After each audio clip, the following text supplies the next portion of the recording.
আরে জাতীয় নাগরিক পার্টি এনসিপি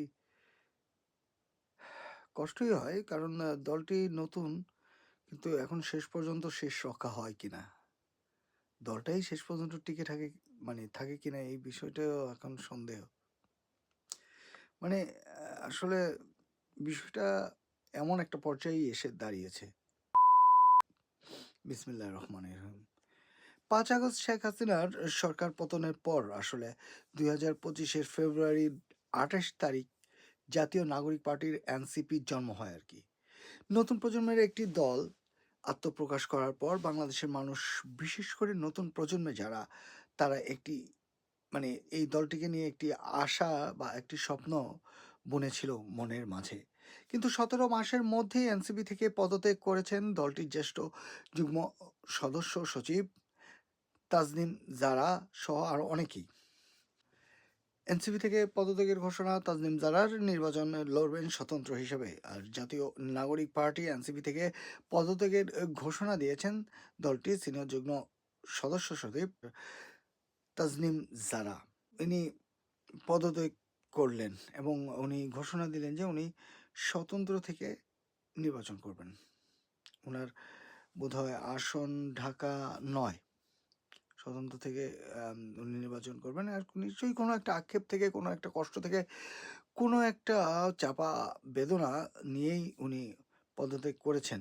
আপনারা জানেন এই কিছুদিন আগেই এনসিপির আরেকজন নেত্রী রাজধানীর হাজারীবাগ নারী হোস্টেল থেকে, ধানমন্ডি শাখার আর কি, এনসিপির নারী নেত্রী জান্নাত আরা রুমির, যিনি আনুমানিক 32 বছর বয়স্ক ছিলেন, ঝুলন্ত মরদেহ উদ্ধার করা হয়েছে তার রুম থেকে বৃহস্পতিবার 18 ডিসেম্বর। জিগাতলা জান্নাত নারী হোস্টেলের 5ম তলা থেকে তার মরদেহ উদ্ধার করা হয়।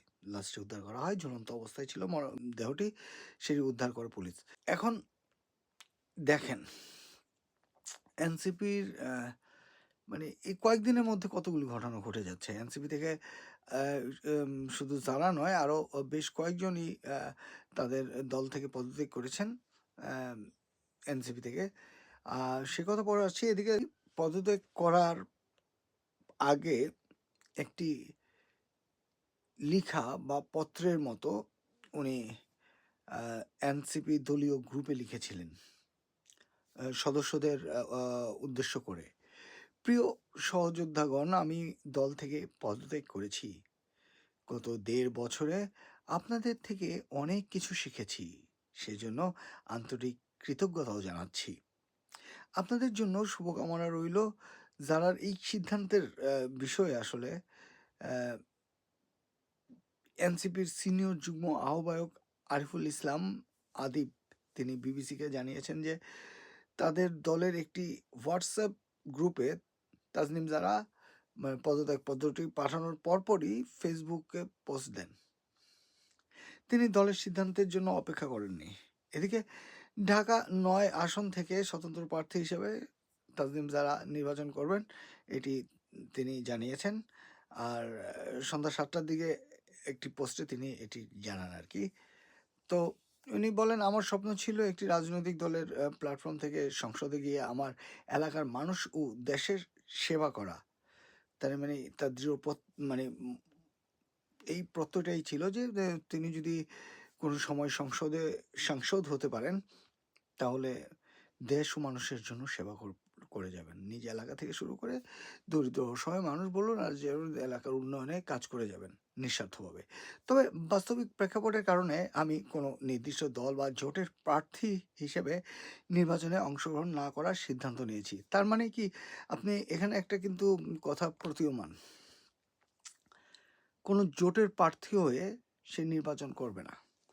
এনসিপি যেহেতু এক সময় শোনা যাচ্ছে যে বিএনপির সাথে জোট করবে, এক সময় শোনা যাচ্ছে জামাতের সাথে জোট করবে, তবে তিনি এটা স্পষ্ট করে বলেছেন যে আমি কোনো জোটের সাথে যে নির্বাচনে লড়তে চাই না, সেটাই তিনি জানালেন।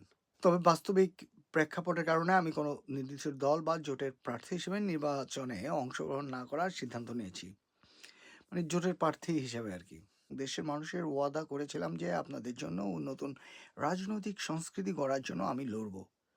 পরিস্থিতি যাই হোক না কেন, আমি আমার সেই ওয়াদা রক্ষা করতে দৃঢ় প্রতিজ্ঞ।